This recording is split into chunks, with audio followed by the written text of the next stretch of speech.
नमस्ते दर्शकों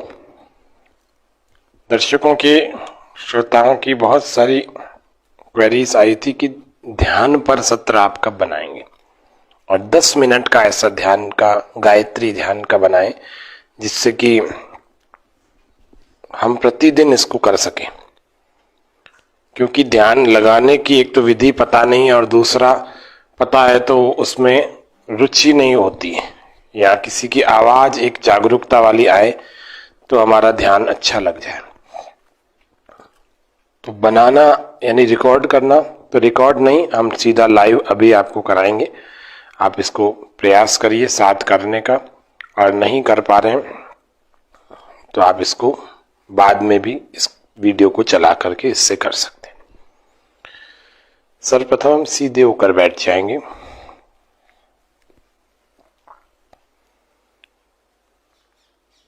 कमर, गर्दन, पीठ को हम सीधा रखें। शरीर की बैठने की स्थिति चाहे आप ऐसे पालथी मार के बैठे अथवा पद्मासन में अथवा सिद्धासन में, किसी भी एक आसन में बैठे, बस कमर को सीधा रखें।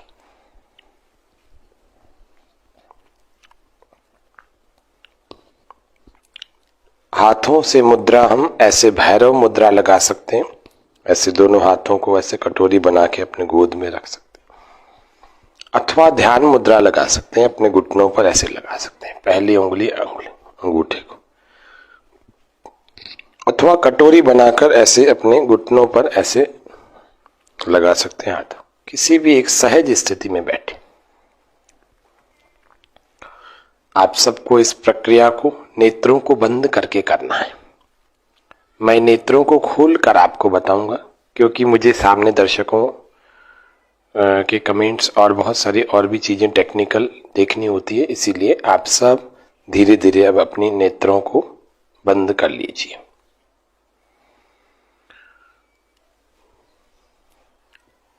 अपने शरीर के प्रति जागरूकता,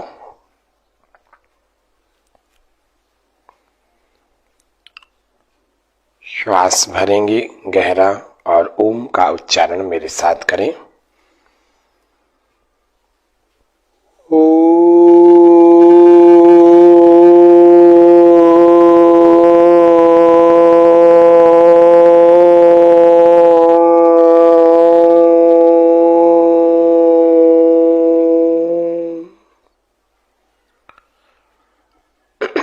पुनः श्वास भरें ओमकार का नाद।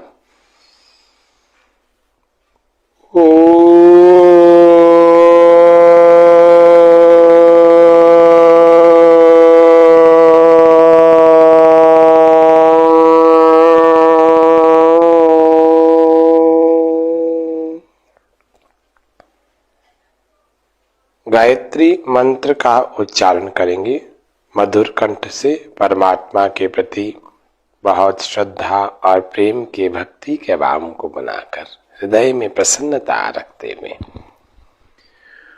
ओम भूर्भुवः स्वः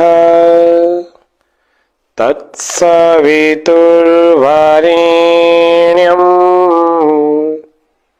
भर्गो देवस्य धीमहि धियो यो नः प्रचोदयात्।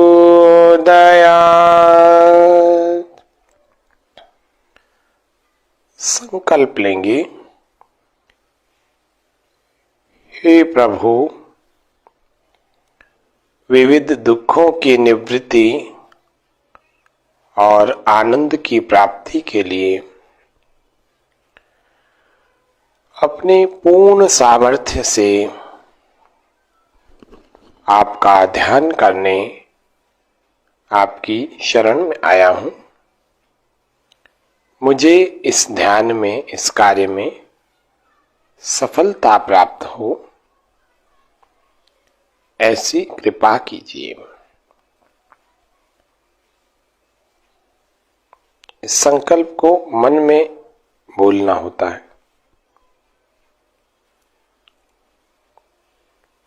इसके बाद अपने दीर्घ श्वसन अर्थात गहरे श्वासों को हम भरें।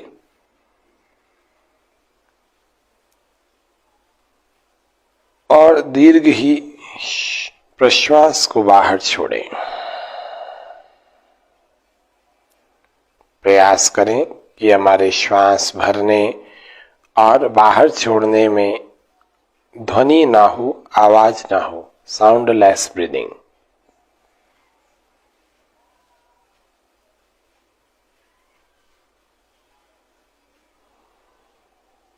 नेत्रों को हम कोमलता से बंद ही रखेंगे। जब तक आपको आंखों को खोलने को न कहा जाए तब तक आपको आंखों को बंद ही रखना।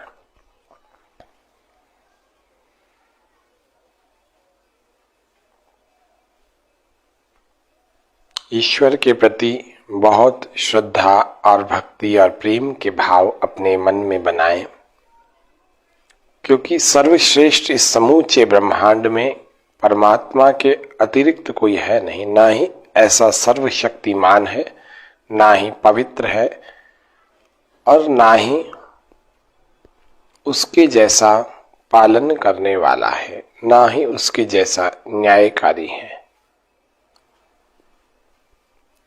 तो ईश्वर के प्रति पूर्ण समर्पण जो हमारे अंग संग है, हमारे भीतर है, हमारे बाहर है, समूचे ब्रह्मांड में व्याप्त है परमात्मा। गायत्री मंत्र का पहला शब्द भू अर्थात प्राणों का भी प्राण परमेश्वर। हम जिन पदार्थों से जीवन पाते हैं वे पदार्थ पृथ्वी, अन्न, जल, आकाश, वायु, अग्नि और भी हो सकते हैं। इन सबको भी प्राण किसी से मिलते हैं तो परमात्मा से मिलते हैं। इन सब को चलाने वाला परमात्मा है। तो भू अर्थात प्राणों का भी प्राण। अपने मन को पूरी तरह से बाहर से हटाकर, इंद्रियों के समस्त विषयों से हटाकर, बाहर के समस्त विचारों से हटाकर भीतर समेट लीजिए और भीतर समेट कर अपने किसी एक स्थान पर टिका दीजिए। नाभि पर अंदर ही अंदर, हृदय पर अंदर ही अंदर, कंठ पर अंदर ही अंदर, जिह्वाग्र पर या नासिकाग्र पर अथवा भ्रिकुटी पर अथवा सहस्रार चक्र यानी बिल्कुल मध्य में सिर के बिल्कुल किसी भी एक स्थान पर मन को अंदर ही अंदर एकाग्र कर लीजिए। ओम का उच्चारण करेंगे।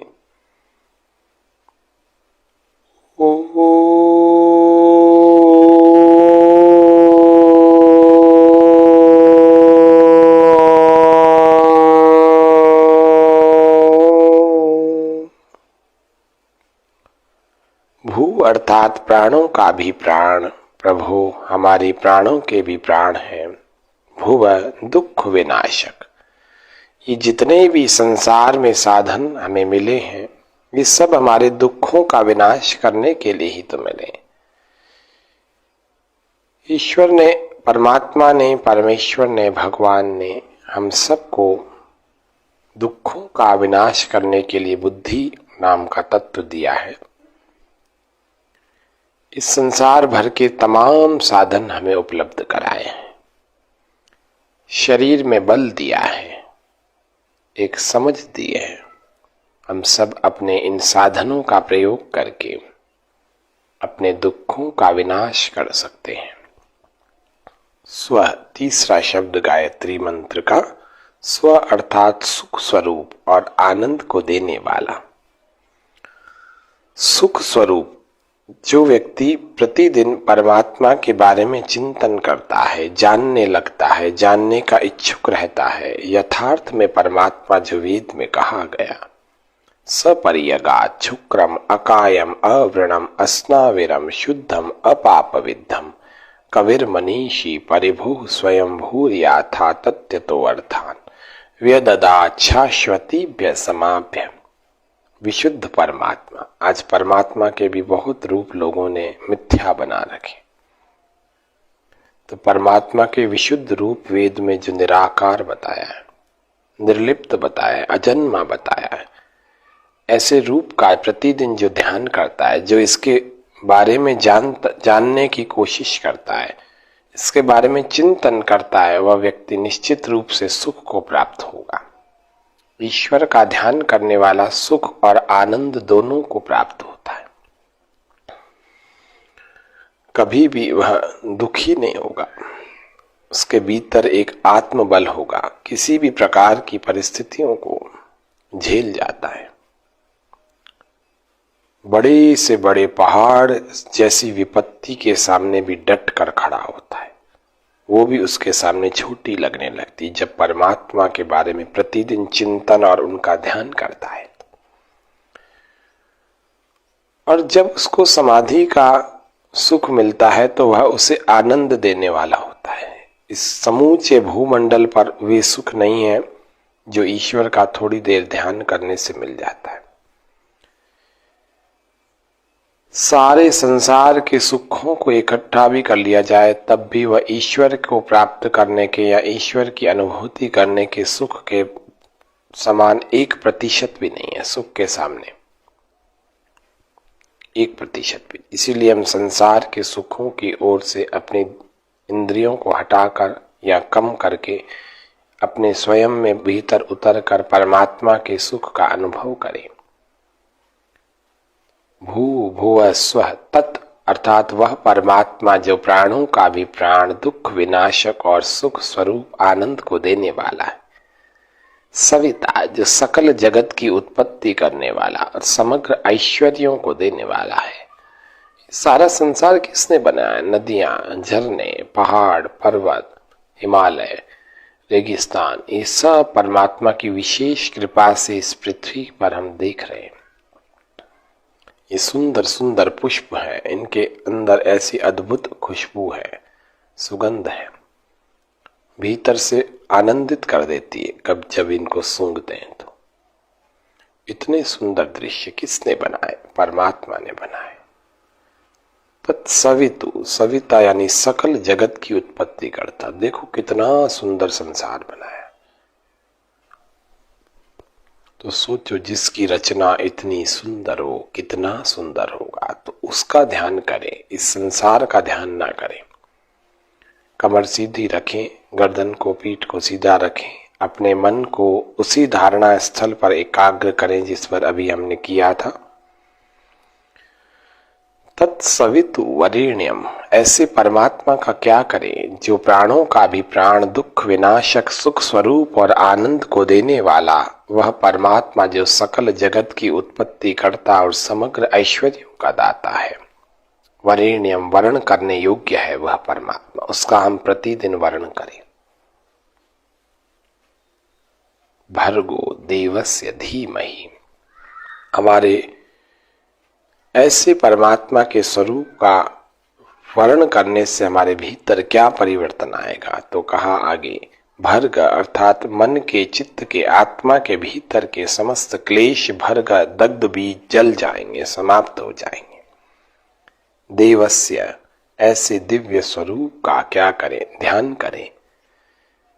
उस परमात्मा का हमें ध्यान करना चाहिए जिसके बारे में गायत्री मंत्र में विस्तार से वर्णन किया गया है। धीमहि धियो यो नः प्रचोदयात्, उसका ध्यान करने से क्या होगा? हमारी बुद्धि और हमारे कर्म सब उत्तम मार्ग में प्रेरित होंगे। उत्तम मार्ग, बुद्धि का उत्तम मार्ग यदि हमें मिल जाए तो निश्चित रूप से हमारे लिए कल्याण ही कल्याण है। इसीलिए हम प्रत्येक दिन प्रातः काल भोर में उठकर ईश्वर का ध्यान अवश्य करें। अब थोड़ी देर एकाग्रता से उस सर्वरक्षक परमात्मा का चिंतन करें। ये चिंतन आपने सुना, अब कर रहे हैं। आंखें बंद रखें, ओमकार का नाद श्वास भर के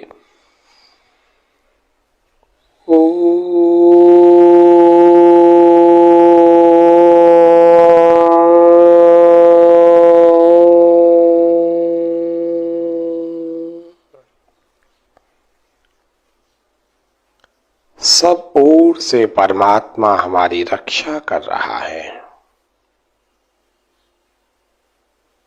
हमें भयभीत होने की तनिक भी आवश्यकता नहीं है। सब ओर से परमात्मा हमारी भरपूर रक्षा कर रहा है। अपनी ओट में उसने हमें रखा हुआ है। कुबी आच्छादन है, कुबेर है वो, अर्थात अपनी सुरक्षा की चादर से हमें ढांप रखा है। इसीलिए जैसे माता की गोद में संतान निश्चिंत और निर्भय हो जाती है, ऐसे इस ध्यान में बैठकर आप भी ऐसा सोचो कि सारे संसार के पिता जो मेरे सबसे निकट हैं, जो मेरे मित्र हैं, उनकी सुरक्षा, उनके सुरक्षा कवच में बैठा हो। वे सबकी सब ओर से सब स्थानों पर और हर समय रक्षा करते हैं। ऐसे भावों को थोड़ी देर बनाएं।